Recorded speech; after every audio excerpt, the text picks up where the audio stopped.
हजरत अब्बास हजरत अली और उम्मुल बनिन बिन्त हिजाम के बेटे थे। वे इमाम हुसैन के छोटे सौतेले भाई थे, जो अपने भाई से पूरे दिल से प्यार करते थे और उनका अनुसरण करते थे और खुद को उनका गुलाम मानते थे।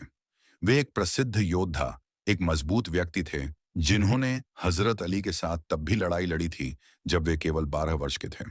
उनका साहस और बहादुरी शानदार थी और दुश्मन उन्हें अली इब्न अबू तालिब से कम खतरा नहीं मानते थे।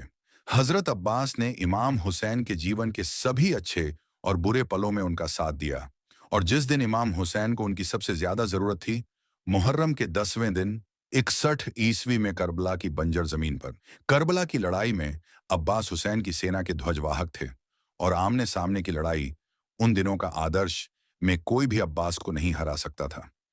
यजीद की सेना यह जानती थी, हुसैन ये जानते थे, और जबकि हजरत अब्बास लड़ना चाहते थे, क्योंकि उनके भाई उस्मान, जाफर और अब्दुल्ला पहले ही करबला में शहीद हो चुके थे।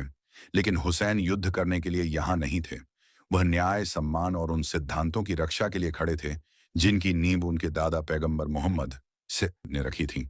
इसलिए उन्होंने अब्बास को लड़ने की अनुमति देने से इनकार कर दिया। अब्बास जैसे योद्धा के लिए यह कितना कठिन क्षण रहा होगा जब वह अपने सभी परिवार के सदस्यों और साथियों को पवित्र कारण के लिए लड़ते और अपने प्राणों की आहुति देते हुए देखे। वहीं दूसरी ओर उन बच्चों को देखे जो प्यास से रो रहे थे, क्योंकि यजीद की सेना ने पिछले 3 दिनों से पैगंबर मोहम्मद के परिवार और साथियों की पानी की आपूर्ति रोक दी थी। इमाम हुसैन की 6 वर्षीय बेटी सकीना प्यास और चिलचिलाती रेगिस्तानी गर्मी। जवाब में अब्बास ने इमाम हुसैन से अनुमति मांगी, जिन्होंने पहले तो उन्हें युद्ध में जाने की अनुमति नहीं दी, लेकिन बच्चों की प्यास बुझाने के लिए अब्बास को फरात नदी से पानी लाने की अनुमति दी। अब्बास शिविर से बाहर आए और दुश्मन से पूछा, इन बच्चों ने क्या पाप किया है कि तुम उन्हें मारना चाहते हो? तुम बच्चों और महिलाओं को पानी देने से कैसे मना कर रहे हो?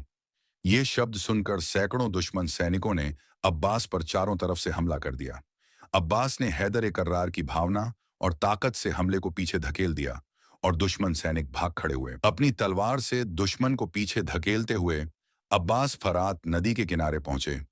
अब्बास ने फिर दुनिया को यह दिखाने के लिए एक मुट्ठी पानी उठाया कि अब नदी पर उनका नियंत्रण है।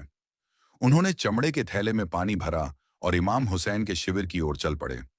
इतिहास बताता है कि अब्बास और उनके घोड़े ने पानी नहीं पिया, हालांकि वे भी पिछले 4 दिनों से प्यासे थे। लेकिन फिर वे कैसे पी सकते थे, यह जानते हुए कि जिन लोगों से वे प्यार करते थे वे भी प्यासे थे। इस डर से कि कहीं पानी हुसैन के खेमे तक न पहुंच जाए, दुश्मन अब 100 की संख्या में नहीं